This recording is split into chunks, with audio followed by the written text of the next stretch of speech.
Okay, so I'd say the worst thing of algebra is that um, if they ask you to factor, the assumption is you'll be able to do it. All right. Now the question is, will you be able to get their exact answer? That's a struggle sometimes.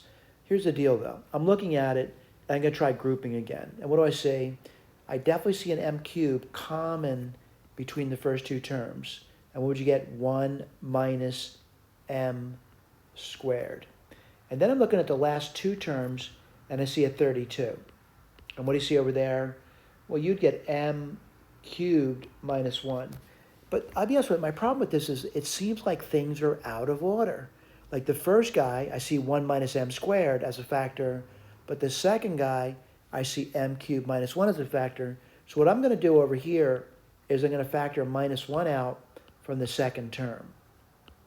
And what do you get? Minus 32, and then I'd get 1 minus m cubed.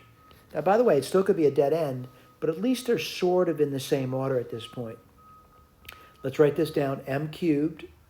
Now, the difference between perfect square is very easy. It's 1 minus m, 1 plus m. And then what do I get? Minus 32. This is the difference of perfect cubes, by the way. So it's going to be 1 minus m, and then you get 1 plus m squared. What do I now know? And by the way, I'm not looking at my work. I want to point out, we're just working through this. I was doing homework. We'll look at the key later. I notice there's a factor common to those two terms. And what is that factor? It's 1 minus m. What am I left off with, though? And I want to point in the first term, I'm left off with m cubed 1 plus m. I'll write that down. M cubed 1 plus m. What am I left with in the second term? Minus 32, 1 plus m squared. Yeah, I'm kind of jamming that in there. Let me keep going. 1 minus m.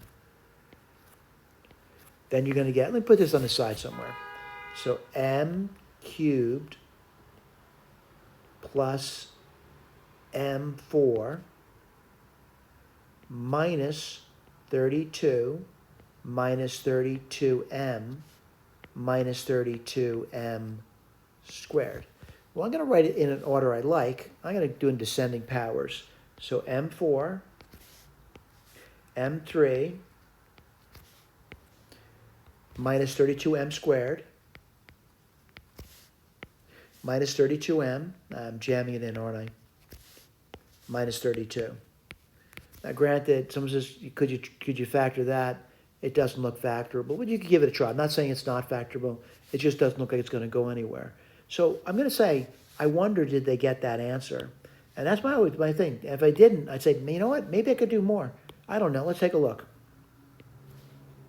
I got that. Did I get m4? Yes.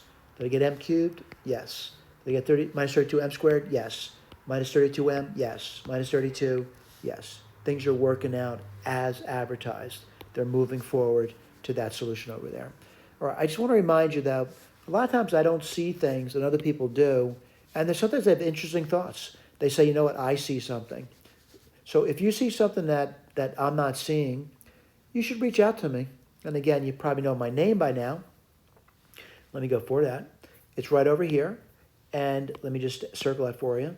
That's my name, Ron Bannon. And I just want to remind you, my email address. And it's a good example of a problem where you may say, you know what, I see something you don't see. And that's fine. A lot of times I don't see things. And you could reach out to me and say, you know what, problem 43 in this exercise set, try to be specific and tell me what you see. If you don't see what I see, that's fine. Thank you.